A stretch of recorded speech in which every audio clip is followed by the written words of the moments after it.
आमतौर पर देखा जाता है कि अपराधियों में पुलिस का खौफ होता है। पुलिस का डर ऐसा होता है कि अपराधी पुलिस के सामने जाने से भी परहेज करते हैं। लेकिन हाल के दिनों में जमशेदपुर पुलिस का मानो इकबाल ही अपराधियों में से खत्म हो गया। एक तरफ खुलेआम वारदात को अंजाम देते हैं, तो बीते 6 माह में 2 ऐसी घटनाएं जिसने सुरक्षा और पुलिस की कार्यशैली दोनों पर सवाल खड़ा कर दिया। पुलिस एक बार फिर सवालों के घेरे में है। सवाल यह उठ रहा है कि आखिर कैसे अपराधी पुलिस की इतनी कड़ी सुरक्षा के बीच भी पुलिस का ही हथियार छीन ले रहे हैं और पुलिस पर फायरिंग कर रहे हैं। सिकोड़ा में सोमवार की देर रात ऐसा ही एक वारदात सामने आया। ठीक इसी तरह का एक वारदात करीब 6 महीना पहले कैरव गांधी अपहरण कांड मामले में सामने आया था।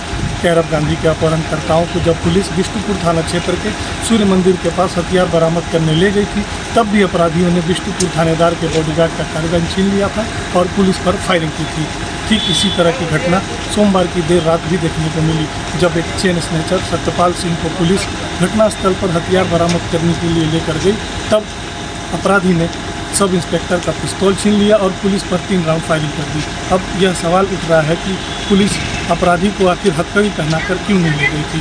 ठीक 6 महीने पहले भी इसी तरह हुई एक वारदात के बाद फिर से हुई एक वारदात में पुलिस पर सवाल खड़े किए। कभी पुलिस का कार्बाइन छीन लेते हैं और उन्हीं पर फायरिंग की कोशिश करते हैं, तो कभी पिस्तौल छीनकर गोली चलाकर बेखौफ होकर वारदात को अंजाम दे देते हैं। ऐसे में अब अगर देखें तो जमशेदपुर में पिछले 6 महीने के भीतर 2 ऐसी घटना हुई जिन्होंने पुलिस की कार्यशैली और सुरक्षा पर सवाल खड़ा किया है। हैरानी की बात है कि दोनों मामलों में अपराधियों ने पुलिस हिरासत में रहते हुए पुलिस कर्मियों का हथियार छीना और उन्हीं पर फायरिंग की कोशिश की। अब ताजा मामला सिद्धगोड़ा थाना क्षेत्र का है, जहाँ चेन स्नैचिंग के आरोपी सतपाल को पुलिस देर रात जब हथियार और लूटी गई चैन बरामद करने के लिए सूर्य मंदिर इलाके में लेकर गई, लेकिन यहां पर एक सब इंस्पेक्टर की पिस्तौल छीन ली और फायरिंग कर दी।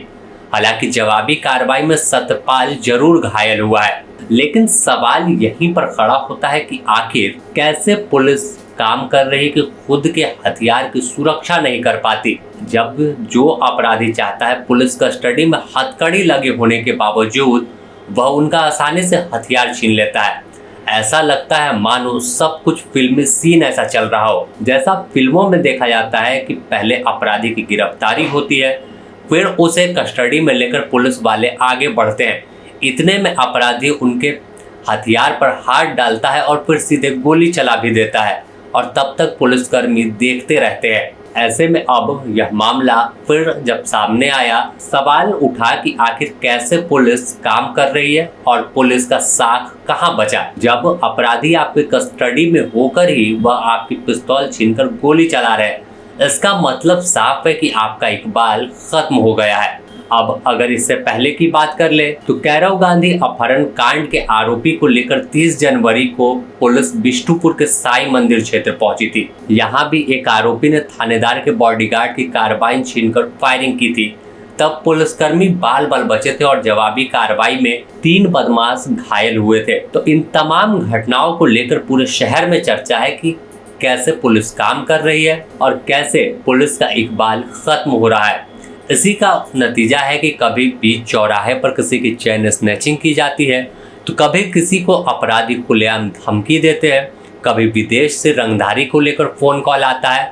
मानो सब कुछ ऐसा चल रहा हो कि पुलिस आराम से सोई है, अपराधी खुलेआम घूमते हैं, वारदात को अंजाम देते हैं, किसी घटना को अंजाम देते हैं और गिरफ्तारी होती है तो फिर उन्हीं का हथियार छीनकर उन्हीं पर फायरिंग कर देते हैं। फिलहाल पूरे मामले में अब जांच की जा रही है। पुलिस ने दावा किया है कि कार्रवाई की गई, गोली का जवाब गोली से दिया गया, लेकिन गोली का जवाब कैसे दिया गया और अपराधी क्या इसके बाद आपराधिक वारदात इलाके में नहीं होगी, यह सुनिश्चित हो जाए तब फिर लोग मानेंगे कि पुलिस का एक्शन तेज है और पुलिस सिर्फ कहती नहीं, जमशेदपुर पुलिस करके दिखाती है। जमशेदपुर से रोहित सिंह के साथ bureau report, the news post.